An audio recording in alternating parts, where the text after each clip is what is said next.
नमस्कार, MK exam मंथन में आपका स्वागत है। मैं मनोज कुमार। यह करंट अफेयर्स की क्लास जो आज ली जा रही है, यह किसी भी प्रतियोगी परीक्षा के लिए बहुत ही महत्वपूर्ण है, जिसे अच्छे से तैयार करना बहुत ज़रूरी है। इसे एज़ इट इज़ लिखकर आप अपना नोट्स भी तैयार कर सकते हैं। तो आइए शुरू करते हैं आज की क्लास, जिसमें पहली घटना है राज्य स्वास्थ्य सूचकांक। राज्य स्वास्थ्य सूचकांक इसे जारी करने वाला नीति आयोग है और यह चौथा संस्करण है।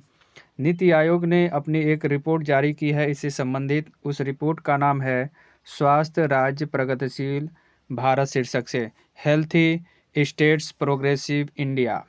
यह 2019-20 के लिए जारी की गई है। यह जारी करने का समय 2017 से यह संकलित और प्रकाशित किया जाता रहा है। इसका उद्देश्य राज्यों, केंद्र शासित प्रदेशों की मजबूत स्वास्थ्य प्रणालियों के निर्माण और स्वास्थ्य सेवा वितरण में सुधार के लिए प्रेरित करना है, ताकि स्वास्थ्य सुधार किया जा सके। रिपोर्ट का विकास नीति आयोग के विश्व बैंक की तकनीकी सहायता और स्वास्थ्य एवं परिवार कल्याण मंत्रालय के गहन परामर्श से विकसित किया गया है। इसके घटक तैयार करने में स्वास्थ्य से संबंधित परिणाम, शासन व सूचना और प्रमुख इनपुट या प्रक्रियाओं के अंतर्गत एकत्रित 24 संकेतकों पर आधारित है। इसमें समेकित सूचकांक अंक के आधार पर देखा जाए तो इसमें बड़े राज्यों में केरल, तमिलनाडु को स्थान मिला है, वहीं छोटे राज्यों में मिजोरम व त्रिपुरा को और केंद्र शासित प्रदेशों में दादर एवं नगर हवेली व दमन एवं दीव और चंडीगढ़ शीर्ष रैंकिंग वाले राज्य है। वहीं वार्षिकी वृद्धिशील प्रदर्शन में बड़े राज्यों में उत्तर प्रदेश, असम, तेलंगाना शीर्ष 3 रैंकिंग वाले राज्य शामिल हैं। आइए दूसरी घटना देखते हैं, live in relationship. Live in relationship यानी कि ऐसा संबंध है जिसमें विवाह पूर्व लड़के और लड़कियां रहते हैं। इसी रिलेशन को लिव इन रिलेशनशिप कहते हैं। इस संबंध में पंजाब और हरियाणा कोर्ट ने एक फैसला दिया है, जिसमें बताया गया है कि रूढ़िवादी सोच बदलने की ज़रूरत है। यह बात जस्टिस अनूप कुमार चितकारा ने दिया है। और यह चर्चा में क्यों है? पंजाब हरियाणा हाई कोर्ट ने मई 2021 में ही लिव इन रिलेशनशिप में रह रहे एक कपल को सुरक्षा देने से इनकार कर दिया था। लेकिन अब उसी पे इन्होंने निर्णय दिया है कि यह स्वतंत्रतापूर्वक कोई भी इस तरह का रिलेशन में रह सकता है। इसी से यह चर्चा में है। यह क्यों चर्चा में था? यह ऐसा क्यों इनकार किया गया? क्योंकि उन्होंने माना था, पंजाब और हरियाणा हाई कोर्ट ने माना था कि इससे सामाजिक ताने बाने पर खराब असर पड़ेगा, इसलिए इसे नहीं माना गया था। जबकि इससे पूर्व राजस्थान हाई कोर्ट ने अप्रैल 2021 में लिव इन रिलेशन में रह रहे 21 साल की लड़की और 19 साल के लड़के को संरक्षण देने की मांग वाली याचिका को खारिज कर दिया था। जबकि यह माना जा रहा है कि न्यायपालिका ने लिव इन को संविधान के अनुच्छेद 21 के तहत जीवन के अधिकार के दायरे के तहत माना है। ऐसे में लिव इन रिलेशन को न्याय संगत ठहराने की कोशिश की गई है न्यायपालिका के द्वारा। आइए अगला घटना देखते हैं, वैक्यूम बम। हाल ही में आप लोग देख रहे हैं विभिन्न न्यूज़ चैनलों के माध्यम से कि रूस और यूक्रेन के बीच युद्ध हो रहा है, जिसमें यूक्रेन ने रूस पर इस्तेमाल करने का आरोप लगाया है इस वैक्यूम बम का। इसके बारे में अमेरिका में यूक्रेन के राजदूत ने दावा किया है कि रूस ने वैक्यूम बम का इस्तेमाल यूक्रेन पे किया है, जिसके कारण से विभिन्न ऑर्गेनाइजेशनों ने, अंतर्राष्ट्रीय संगठनों ने इसकी निंदा की है, जिसमें एमनेस्टी इंटरनेशनल और ह्यूमन राइट्स प्रमुख हैं। इसका प्रयोग रूस और पश्चिमी देशों द्वारा 1960 से ही किया जाता रहा है। इसको अन्य नामों से भी जाना जाता है, जिसमें थर्मोबैरिक या एरोसोल बम या ईंधन वायु विस्फोटम के नाम से जाना जाता है। यह हथियार लक्ष्य पर तापमान और दबाव का उपयोग करता है, यानी कि वहाँ पे तापमान बढ़ा देता है। साथ ही यह उच्च तापमान विस्फोट उत्पन्न करने के लिए वहाँ की आसपास की हवा से ऑक्सीजन को सोख लेता है, जिसके कारण से उस विशेष स्थान पे ऑक्सीजन की कमी हो जाती है और लोगों की मृत्यु होने लगती है। आइए अगली घटना देखते हैं।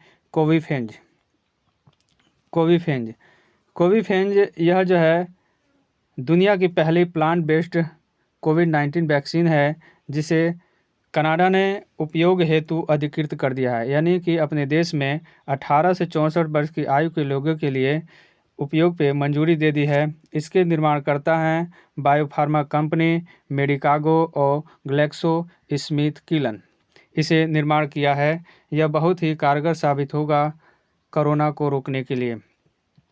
आइए अगला देखते हैं घटना राफेल नडाल से संबंधित है।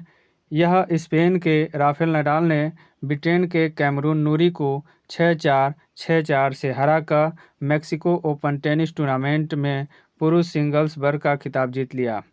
इस साल का यह उनका सबसे बड़ा खिताब है, दूसरा सबसे बड़ा खिताब है, जबकि 91वां इनका ये खिताब जीता गया है उनके द्वारा, और 2022 में उनके द्वारा जीता गया यह तीसरा खिताब है। इससे पहले Rafael Nadal grand slam Australian open खिताब भी जीत चुके हैं। आइए अगली घटना देखते हैं। एकीकृत लोकपाल योजना। लोकपाल के बारे में आप जानते हैं कि लोकपाल विभिन्न तरह के वित्तीय मामलों में जांच करने की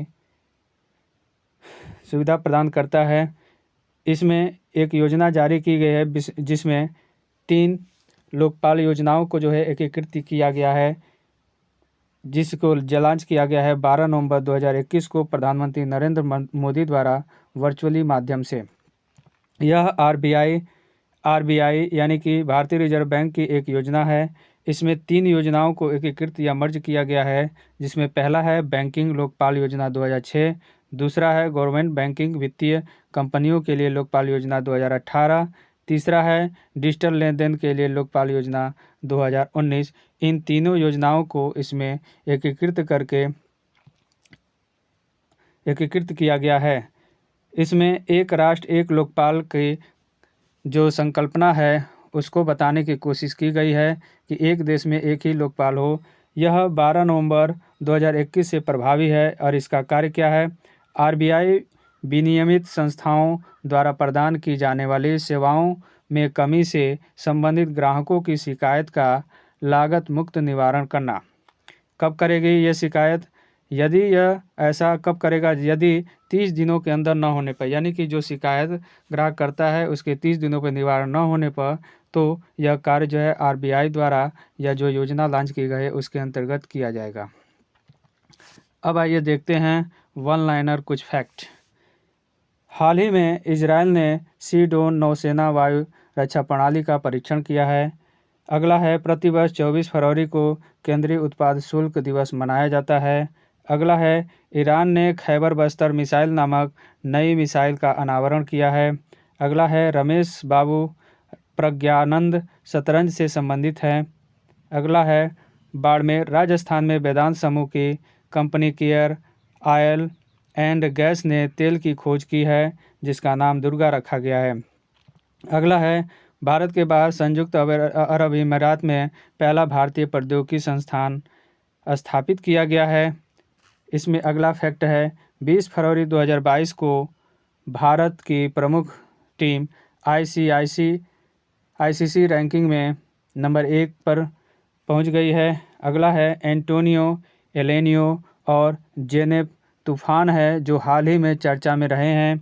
अगला है मध्य प्रदेश में खजुराहो नृत्य महोत्सव 2022 का आयोजन किया गया। अगला है शिक्षा मंत्रालय ने राष्ट्रीय साधन समेधा छात्रवृत्ति को 5 साल की अवधि के लिए जारी करने की मंजूरी दी। अगला है प्रतिवर्ष फरवरी माह के तीसरे शनिवार को विश्व पेंगोलियन दिवस मनाया जाता है। अगला फैक्ट है प्रतिवर्ष 19 फरवरी को भारत में मृदा स्वास्थ्य कार्ड दिवस मनाया जाता है। अगला फैक्ट है इंडियन न्यूट्रिनो ऑब्जर्वेटरी का निर्माण तमिलनाडु राज्य में किया जा रहा है। अगला है भारतीय रेलवे की सबसे बड़ी सुरंग T49 को हाल ही में जोड़ा गया है। अगला फैक्ट है प्रतिवर्ष 20 फरवरी को विश्व सामाजिक न्याय दिवस मनाया जाता है। अगला है जल जीवन मिशन के तहत चंबा हिमाचल प्रदेश में जो है जिला 100वां हर घर जल जिला बन गया है। अगला है भारत और ओमान के बीच द्विपक्षीय संयुक्त वायुसेना सैन्य अभ्यास एक्स ईस्टर्न ब्रिज 16 का आयोजन किया गया। अगला फैक्ट है प्रतिवर्ष 21 फरवरी को अंतर्राष्ट्रीय मातृभाषा दिवस मनाया जाता है। अगला है प्रधानमंत्री नरेंद्र मोदी ने भारत में खेतों में कीटनाशकों का छिड़काव करने हेतु 100 किसान ड्रोन की शुरुआत की है, ताकि किसानों को खेती करने में आसानी हो सके और उनकी फसल बर्बाद ना हो सके कीटों के कारण। तो उम्मीद है कि आज का ये कंटेंट और वीडियो आपको अच्छा लगेगा, इसलिए मेरे वीडियो को लाइक करिए, शेयर करिए और मेरे चैनल को सब्सक्राइब कर दीजिए। मेरा वीडियो देखने के लिए आपका बहुत बहुत धन्यवाद। नमस्कार।